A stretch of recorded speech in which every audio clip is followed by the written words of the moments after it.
Overtaking is one of the most important things in all of racing. I mean, that's literally how you win. But how do you do it without killing yourself and your opponent? Well, I'm not gonna tell you exactly. I'm gonna show you what it takes and what the logic is behind it so that you can master these 3 pillars of what it takes to make a successful overtake. And yeah, the mic is fake. How this video is gonna work is I'm gonna go ahead and show you guys what exactly are we looking at. How are we gonna break this down? How is this looking like? And basically all the key pillars, the 3 big pillars that we'll get into really shortly. And then I'm gonna go ahead and show you a clip, and then we're gonna break it down and exactly what am I looking at as a driver or as a coach or as anyone spectating this race. What am I looking at to identify a good overtake? Now, without further ado, let's get right into this. Now, the first topic we're gonna cover is how to blend safety with aggression. Now, this is honestly one of the most important parts in all of overtaking because this is what keeps you out alive. Remember how I mentioned in the beginning of the video how we're gonna try to keep you and your opponent from not ending your races? Well, this is where the point actually stands out. So, let's first of all watch an example of how this can look. All right, now that we are in pillar 1, let me explain to you how we can balance safety and aggression with one word: pass. Now, P-A-S-S. That's pass. It's super easy. If you want to make a pass, pass. So, how does this work? Well, how pass works is we're going to evaluate our pace. So, how is our pace? How are we doing right now? What's our speed? Were we gaining on this car? Are we slower than this car? How are we doing in general? Acceleration. Now, this might not make sense, but what I'm talking about is acceleration out of the corner. The corner you just came out of and the corner you're about to do. How is your acceleration coming into it? Space. How is the space in between the car? Are you having a lot of space here? Or is there absolutely nothing? And then lastly, situation. What are we looking like? Is there another car sitting right about here? Is there another car here? Are we just by ourselves like we are in this video? What is our situation? Now, as we watch this video and watch me overtake this car, which is a good example, I want you to realize pass. I want you to think pass, but I want you to also be thinking a bit fast because you're going to want to be doing this on the fly. I'm going to show you a real-time footage clip right after this one, but as this one is slowed down, I want you to start thinking it through: pace, acceleration, space, and situation. So, if you're in my situation, I am in this car, I am following it, and I'm about to attack this person. Using pass, what will you take away with this? I want you to pause the video, go through pass, using on this left-hand side, and I want you to really think, using my situation, knowing it's a right-handed turn, we're at Alton Park, knowing that we're the only people around, how would you do this? All right, now that you're back, let's take a look. So, going to pace. As you can see, I'm actually gaining on this car. Not by much, but by the time the corner hits, I'll probably be around here. So, pace is a check mark. Acceleration. Well, my last acceleration was pretty good, but will I be sacrificing my acceleration into this corner? Maybe, so let's just put that off for now.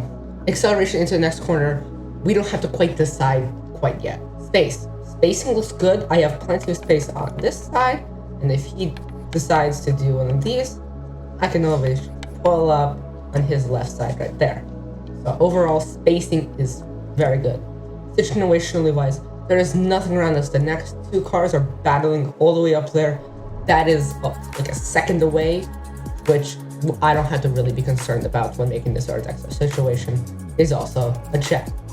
So far, all that I have to be really concerned about is how is my acceleration be looking out of this turn so I do not just get passing and he just sneaks up right behind me. Now, as you can see right by here, I start making my move. I'm showing him that, hey, I'm gonna go for this overtake. I'm gonna go here.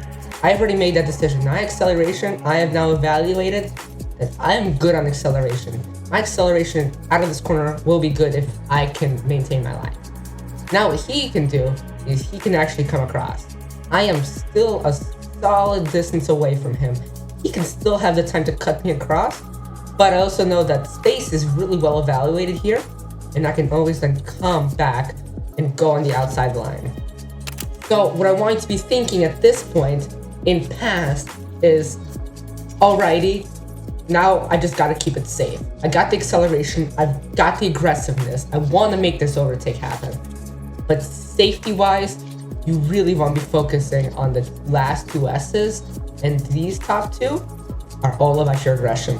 Your aggression's your top two, and your safety is your bottom two in pass. Now right here, I want to talk about for a quick second about late braking. Now, late braking is generally how you will get over people, because unless they're making a mistake, let's say he makes a mistake and he just goes out wide. Unless he does that, he will generally cover me, and I will have to be squeezed out. So, generally speaking, how you're gonna get past is late braking. So I'm gonna right now, my braking marker right now, sitting about right here. He's gonna try to go ahead and outbrake me. So there's this solid gap, but I also have the inside line. So what you really gotta be looking at here is, when you're late braking, how is it gonna sacrifice on corner exit? Because remember, the later you brake, the faster you be going. And technically speaking, there's a limit to your grip.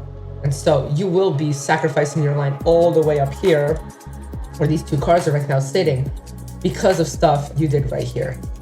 So, what I want you to be thinking about when you're late braking, and remember this, and that is your exit and your acceleration will then not be really good, and then you will be attacked again. This is a really crucial part, because this is the last part where you can actually make a decision to back out of this. You can make a decision being like, hey, I don't like this position. I'm gonna fall back, let him take this. Because right now, he's technically still ahead of me. So I actually still can have enough time to back out, and he can, if he cuts me off.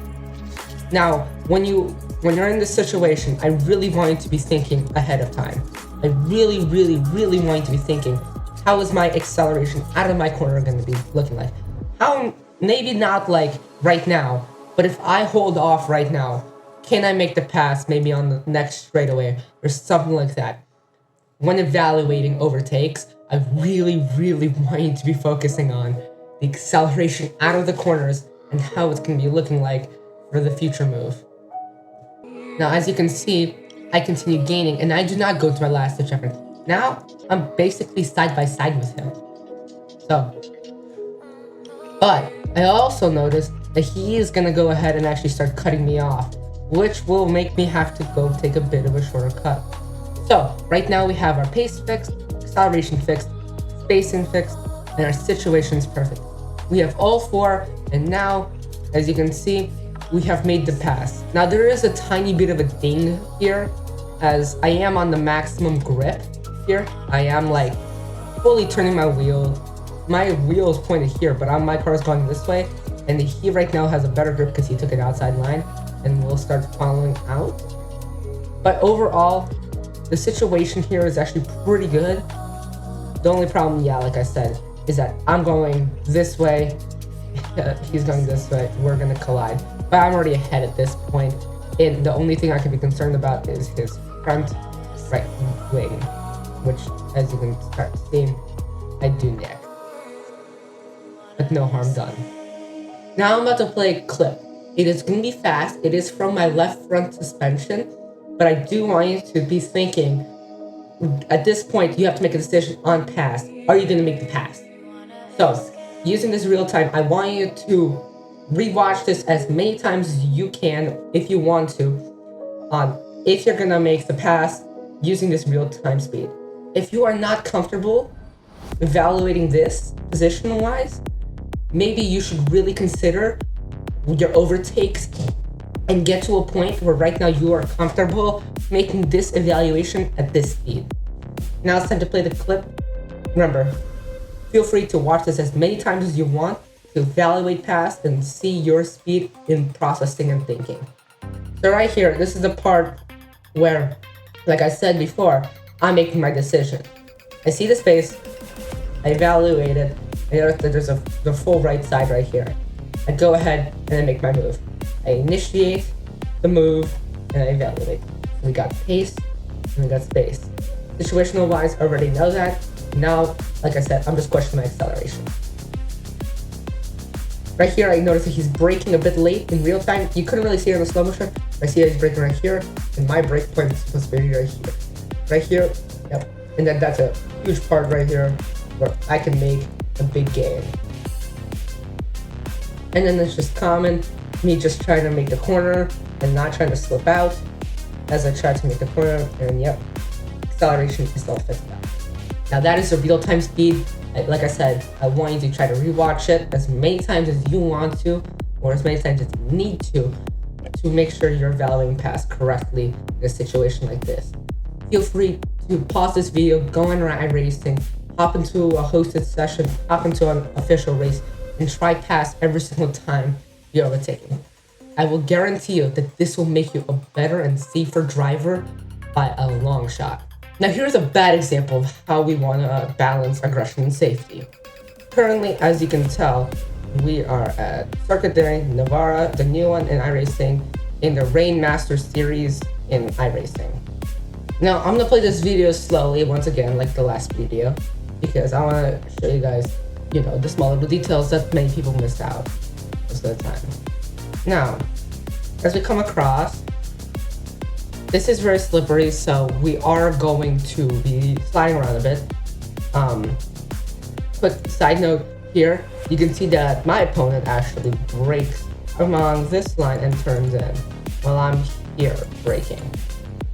Now this is a solid gap actually, and you do not want to have this. Now this is my fault at this point, but this does not cause the wreck. It will actually lead into the thing that causes me to make the not so great defense, which leads into him spinning out. We'll get to that very shortly. So situationally speaking right now, my opponent is currently sitting right on my back bumper. Sorry, this line's crooked. There's a bit better. Anyway, he's right now sitting on my back bumper. I have just come off wide, and now we're trying to turn right back.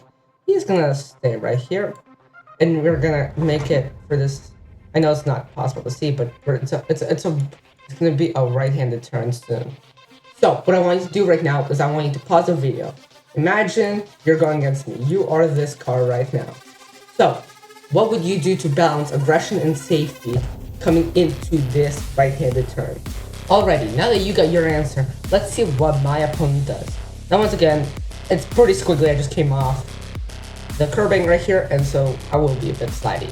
Now, what he does great, and I don't recognize, which will eventually lead into a mistake, is that I build space here. There's a huge amount of space. Now, if you're this driver right here, you should recognize this and recognize that this is also like I'm gonna be sending it really, really deep, and then he has the opportunity for a cutback. This is a very easy, recognizable cut pattern. This just happens when there is a huge amount of distance right about here. When it's huge here, you're gonna be wanting to make this nice cutback move. And another quick side note, if you are the defensive person here, what I want you to do is actually really come close to him. This allows you not to do the cutback move, and also allows you to have a better line coming into the corner. Now here, my opponent wants to be aggressive. This is a really bad position he put himself in. I'm about to send it really far deep into this corner, and he's going to try to be aggressive and go here.